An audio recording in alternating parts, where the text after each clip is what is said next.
السلام علیکم ورحمۃ اللہ وبرکاتہ۔ 5 منٹ کا مدرسہ اور آج کا سبق، اور سب سے پہلے بات ہوگی وہی جو نبی صلی اللہ علیہ وآلہ وسلم نے ہمیں سکھائی ہے آج کی دعا کے بارے میں، کہ میرے نبی نے فرمایا کہ دعا کس طرح مانگنی ہے۔ بخاری شریف میں ہے، حضرت انس رضی اللہ تعالیٰ عنہ روایت کرتے ہیں کہ نبی صلی اللہ علیہ وآلہ وسلم نے فرمایا، اے اللہ، میں آپ کی پناہ میں آتا ہوں فکر، تشویش سے اور رنج و غم سے اور عاجزی اور سستی سے اور بخل سے اور بزدلی سے۔ تو اس میں اللہ کے نبی صلی اللہ علیہ وآلہ وسلم نے 4-5 چیزوں سے پناہ مانگی اللہ کی۔ فکر سے، فکر جو ہوتی ہے نا بہت ہی خطرناک چیز ہوتی ہے۔ فکر بوڑھا کر دیتی ہے، فکر بیمار کر دیتی ہے، رنج میں مبتلا کر دیتی ہے، رنج و غم میں ڈال دیتی ہے۔ اور سستی سے بھی اللہ کے نبی نے پناہ مانگی، اور بخل سے بھی اور بزدلی سے بھی پناہ مانگی۔ اور پھر آج کی حدیث کے میرے نبی نے ارشاد فرمایا، میری امت میں سب سے برے وہ لوگ ہیں جو اپنی دینداری پر پھولے نہیں سماتے اور دکھاوے کے کام کرتے ہیں۔ اور اللہ تعالیٰ رحم فرمائے کہ دینداری کے کام میں بھی ریاکاری اور دکھاوا آ جائے۔ تو میرے نبی نے ایسے لوگوں کے لیے کیا فرمایا؟ سب سے برے لوگ ہیں امت کے وہ لوگ جو دینداری کے کام میں کیا کرتے ہیں؟ دینداری پر پھولے نہیں سماتے، اتراتے ہیں کہ ہائے میں تو بڑی دیندار ہوں، ہائے میں تو بڑی پردے والی ہوں، ہائے میں تو بڑی تلاوت قرآن کرنے والی ہوں۔ تو یہ وہ لوگ ہیں جو دکھاوے کے کام کرتے ہیں۔ تم وہ کام کیوں کرتے ہو، جو وہ بات کیوں کہتے ہو جو عمل نہیں کرتے؟ تو اللہ رب العزت ہم سب کو قول و فعل ایک رکھنے کی توفیق عطا فرمائے، جو ہم کہہ رہے ہوں وہ عمل بھی ہمارے اندر موجود ہو، اور نیکی کا وہ فائدہ جو دنیا میں ملے گا، مالی نقصان کی کمی پوری ہو جائے گی اور اس سے بہتر چیز مل جاتی ہے۔ اگر خدا نہ خواستہ کوئی نقصان ہوا تو اللہ رب العزت اس کے بدلے بہترین عطا فرما دیں گے۔ اور آج کی تعلیم، وہ بڑے بڑے گناہ جو بغیر توبہ کے معاف نہیں ہوتے، اور اگر وہ ہو جائیں تو جنت سے جہنم میں لے جانے والا عمل کروا دیتے ہیں۔ لیکن ہاں، اللہ رب العزت اپنا فضل فرما دیں تو بہترین ہو جائے۔ کسی کی غیبت کرنا، کسی کو بلا وجہ برا بھلا کہنا، چغلی کرنا، یعنی ادھر کی بات ادھر کر کے 2 مسلمانوں کو آپس میں لڑوانا، تو آج سوشل میڈیا یہ کام بہت اچھے طریقے سے کر رہا ہے، اور اس میں کون موجود ہے؟ ہم سب موجود ہیں کہیں نہ کہیں۔ اور گناہوں کے نقصان جو دنیا میں پیش آتے ہیں تو آدمی کو توفیق اطاعت اور نیک اعمال سے محروم ہو جاتا ہے آدمی۔ آج سمجھیے ایک ایسی حرکت ہو گئی کہ ہم نے اللہ کی اطاعت چھوڑ دی، کل دوسری چھوٹ جائے گی، پرسوں تیسری چھوٹ جائے گی، اور یہ سلسلہ وار تمام نیک کام جو ہے وہ گناہوں کی بدولت ہاتھ سے نکلنے لگتے ہیں۔ یعنی نیک کام چھوٹنا شروع ہو جاتے ہیں، نیک کام چھوٹنا شروع۔ وہ ایک پادری کا قصہ، وہ ایک مسلمان کا قصہ سنا ہے؟ بڑا کتابوں میں لکھا ہے کہ ایک مسجد کا امام تھا، پیش امام تھا۔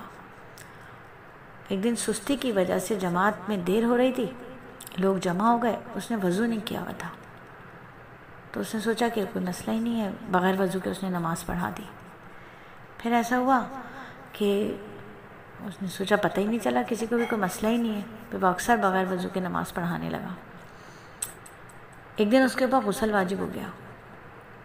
اس نے کہا کسی کو پتہ تو چلتا نہیں ہے، ابھی میں غسل بعد میں کر لوں گا، بغیر غسل کے نماز پڑھانے لگا۔ پھر کیا ہوا کہ گاؤں میں ایک کرسچن آ گیا، عیسائی آ گیا، وہ اس سے متاثر ہو گیا، وہ پیش امام جو نمازیں پڑھایا کرتا تھا، اور اس نے عیسائیت قبول کر لی۔ اتنا برا اس پہ وقت آ گیا، یعنی ایک نیکی، ایک فرما برداری، ایک اطاعت چھوٹی نا اللہ کی اطاعت چھوٹی، نبی کا طریقہ چھوٹا تو دوسرا خود بخود چھوٹا، تیسرا چھوٹا، نیکی چلی گئی اور برائی گلے میں آ گئی۔ تو اللہ رب العزت ہمیں ایسے نقصان سے بچائے کہ نیک کام چھوٹ جاتے ہیں گناہ کی وجہ سے۔ اور آج کا واقعہ حضرت سفینہ رضی اللہ تعالیٰ عنہ کی بہادری کا ہے کہ حضرت سفینہ رضی اللہ تعالیٰ عنہ فرماتے ہیں کہ ہم سمندر میں سفر کر رہے تھے کہ اچانک ہماری کشتی ٹوٹ گئی، تو میں نے کشتی کا ایک تختہ پکڑ لیا اور اس پر سوار ہو گیا۔ تختہ بہتا ہوا ایک گھنے جنگل کے پاس پہنچ گیا جہاں شیر بیٹھا ہوا تھا۔ میری طرف لپکا تو میں نے کہا رسول اللہ صلی اللہ علیہ وآلہ وسلم کا غلام ہوں۔ فوراً شیر نے اپنا سر جھکا دیا اور مجھے اپنے اوپر سوار کر لیا، پھر مجھے جنگل سے نکالا، راستے پر لا کر چھوڑ دیا اور دھاڑ ماری تو میں نے سمجھا کہ وہ مجھے الوداع کہہ رہا ہے۔ اور آج کے سبق میں بات کریں کہ میراث نہ تقسیم کرنا۔ بہت ہی خطرناک پہلو ہیں جن میں میراث کھانے والے مبتلا ہو جاتے ہیں۔ میراث جو تقسیم نہیں کرے گا، مستحق کو محروم رکھے گا، اس کے لیے کئی خطرناک پہلو ہیں۔ میراث کو قرآن و سنت کے مطابق تقسیم نہیں کریں گے، ورثہ کا حق ماریں گے، یہود و نصارہ اور ہندوؤں کا طریقہ ہے یہ۔ یعنی دیکھیں آپ کس کے ساتھ چل رہے ہیں۔ جس نے جس قوم کی مشابہت اختیار کی، اللہ کے نبی نے فرمایا، مفہوم حدیث ہے کہ وہ اسی کے ساتھ اٹھایا جائے گا، اس کا اختتام اسی کے ساتھ ہوگا۔ پھر میراث کے شرعی طریقے پر تقسیم نہ کرنا اللہ کے رسول کی نافرمانی ہے، فسق ہے، ایسا شخص فاسق ہے۔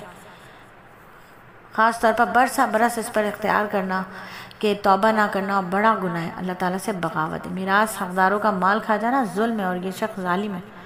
اگر میراث اپنے قبضے اور تحویل میں لے لے، پھر کوئی طاقت اور وارث چھین لے تو یہ غصب ہوگا، اور اس کا گناہ ظالم سے بھی زیادہ ہے۔ غصب کرنے کا، غصب کر لیا، قبضہ کر لیا۔ میراث پر قبضہ کرنے والے کا ذمہ میراث کا مال قرض ہوگا، قرض واجب الادا ہے۔